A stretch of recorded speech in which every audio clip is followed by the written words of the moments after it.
Hey, welcome to the video.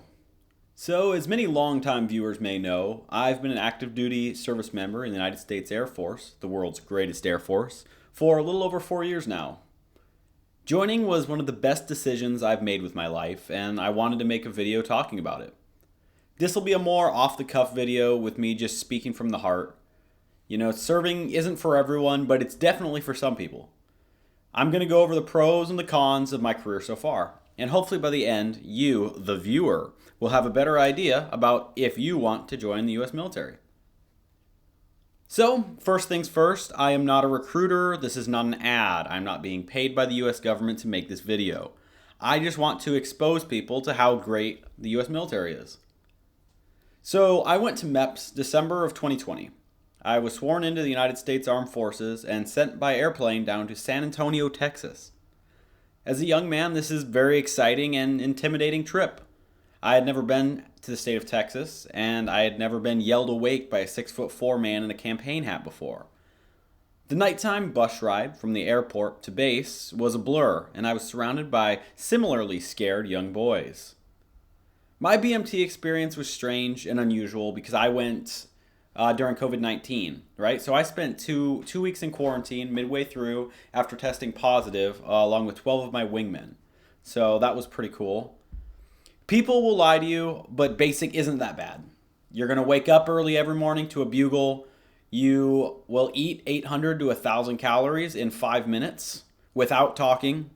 You will make your bed, and above all, you will do absolutely everything that your instructor yells at you to do. If you can march along and not stand out, it's not too tough. Just be prepared for the longest needle you have ever seen to send 5 pounds of penicillin directly into your butt cheek at some point. But aside from the peanut butter shot, it's really not that bad.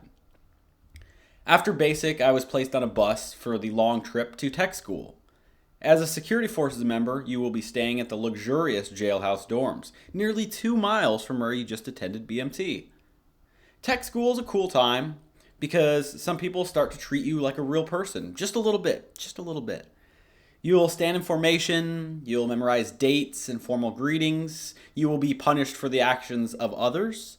This takes a little getting used to. The instructors will pass up no opportunity to punish a whole flight of airmen for the actions of one retard. And trust me, you will work with retards. All it takes is one guy from New Jersey with a half-empty canteen, and suddenly everyone's out there pushing the earth in the hot Texas sun, and you will get better, you will improve, or at the very least, you will get very good at push-ups. At our tech school, we're taught many fun things, and for a young guy, this can be very enjoyable. You get to talk on radios like cops, you get to handcuff people. The first month or so is all law enforcement, and if you want to be a cop someday when you grow up, this is a great starting point. You're going to enjoy this, right? The second portion is field or deployed operations. This involves wearing body armor and kicking indoors. Sounds cool. Don't do that a lot of work every day, but that's what you get to do at training, right? This was my favorite part of Texas.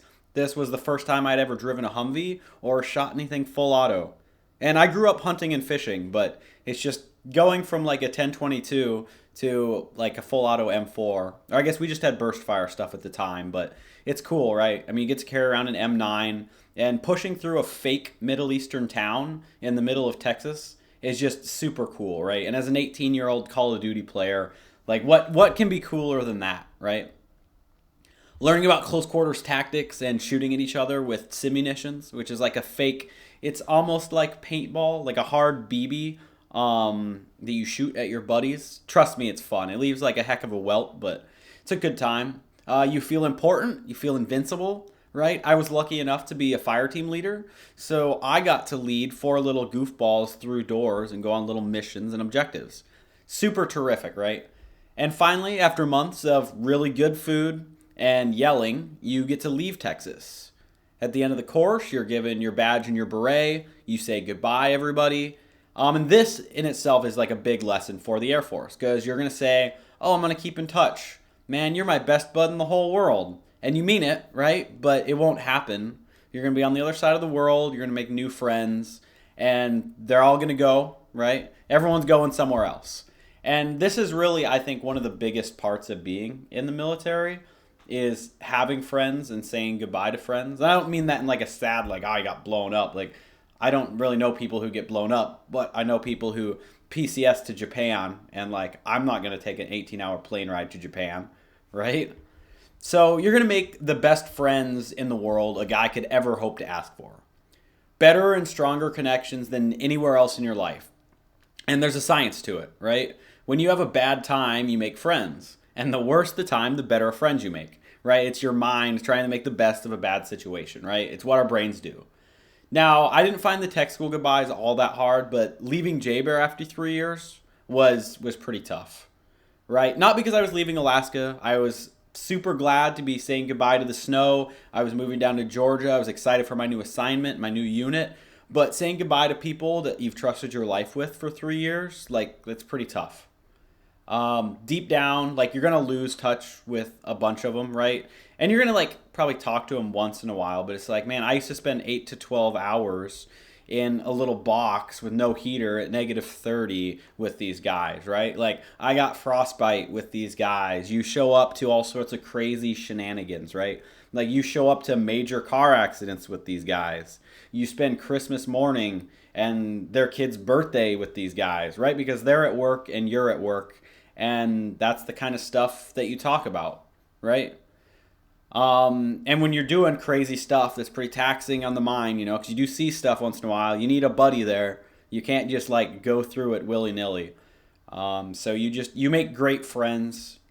You make the best of friends, right? You spend all day with these guys. Yeah, you make great friends. Anyway, if you're 18 and healthy, go sign up. It's free. You get to go on adventures. The military will trust you with the wildest stuff while treating you like the stupidest person on earth. They will give you a machine gun with 800 rounds of ammo and then tell you that you can't piss without bringing a wingman, right? They're going to let you guard nukes and drive cop cars, but you have to eat at a high school cafeteria style dining facility because they don't trust you to buy your own food. They're going to fly you across the world and expose you to interesting cultures. I've personally driven dirt bikes, M-Razors, cop cars, Humvees, LMTVs, snow machines, you name it. I've shot grenade launchers, light machine guns, medium machine guns, rifles, handguns, as well as throwing grenades. Most of this stuff I don't do most of the time, but lately I've been able to get a lot of time on our little Honda XL250s, and I get to throw a lot of smoke grenades, which is always fun, right? Pulling the pin and throwing a smoke grenade, like, when do you get to do that when you work at Walmart? And the kind of gadgets that you get to mess with, like just my helmet, right? I have a pair of PVS 31 night vision goggles. These are dual tube with white phosphor, 3rd gen tubes. Wow, right? $600 Comtac 5s with the gel cups. And the helmet is a $1,200 expense I couldn't justify as a 19-year-old college student. And I get to use this stuff. I get paid to train with a group of dedicated warfighters, like legit dudes. The guys I work with are great guys, and we're training to make a difference in the world. You know, that feels good, right? Like, it's not just the fun stuff, but it is like there's a serious side, right? The military is going to give you a challenge, and it's going to give you a purpose. Playing for a team that doesn't lose, that's an incredible feeling. We are the powerful right hook of Uncle Sam, and when bad people around the world do bad things, we drop warheads on foreheads, right? Like, we have the power to kill anyone on Earth at any time. ISIS isn't afraid of Batman. They're afraid of an American teenager with a 249 and a cigarette, right? He's afraid of a buzzing sound at 20,000 feet that's about to drop a 2,000-pound gift on his ass. We're the reason South Koreans are free to make their frickin' Squid Games or whatever it is they do, right? People around the world sleep well at night because we threaten people who threaten to do bad things to them. And if they do bad things, we kill them, right? We delete people. And I'm not like saying this to be cool or like a tryhard, right? Because it sounds like I'm hyping it up. Like, it's probably dangerous and spooky. Thank God I've never been shot at, right? I've never been in a situation where I had to fire. I've been in dangerous situations, but like I've been able to talk down everything I've been into.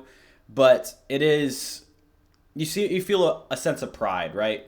Like, if something pops off, I don't want somebody else going across the world to keep me safe. Like, I wouldn't be able to sleep with that personally. I want to be the guy, right? If anyone's going to do it, it's going to be me, right? I grew up in the greatest country on earth, and now it's my job to protect that, right? 20 years ago it was our parents. 20 years from now it'll be our kids. But like right now, this is our time to say, if you want to mess with the U.S., you're going to be deleted off the face of the earth. And I guess like it is dangerous sometimes.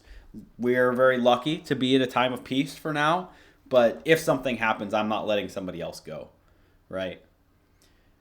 Anyway, even if you do only 4 years, you're going to have life stories, you're going to have life skills, you're going to have a GI Bill and a VA home loan. Your friends are going to be in student loan debt and they're going to lack discipline. They're going to complain about stupid bullshit that doesn't matter, like waking up at 8 or 9 in the morning and pretending like their life is like this Greek tragedy, right? You're going to have a whole different perspective on life.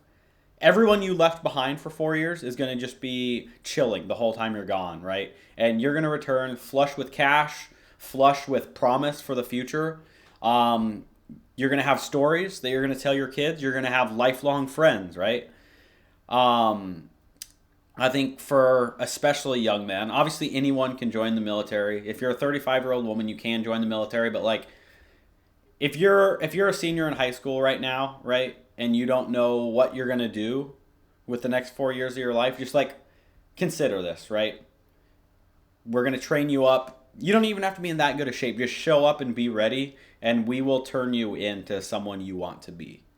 And you're gonna enjoy it, and you're gonna leave better for it. So that's just my 2 cents. I'm glad I served. I recommend it to anyone. Thank you for watching. I hope you enjoyed this little spewing of information.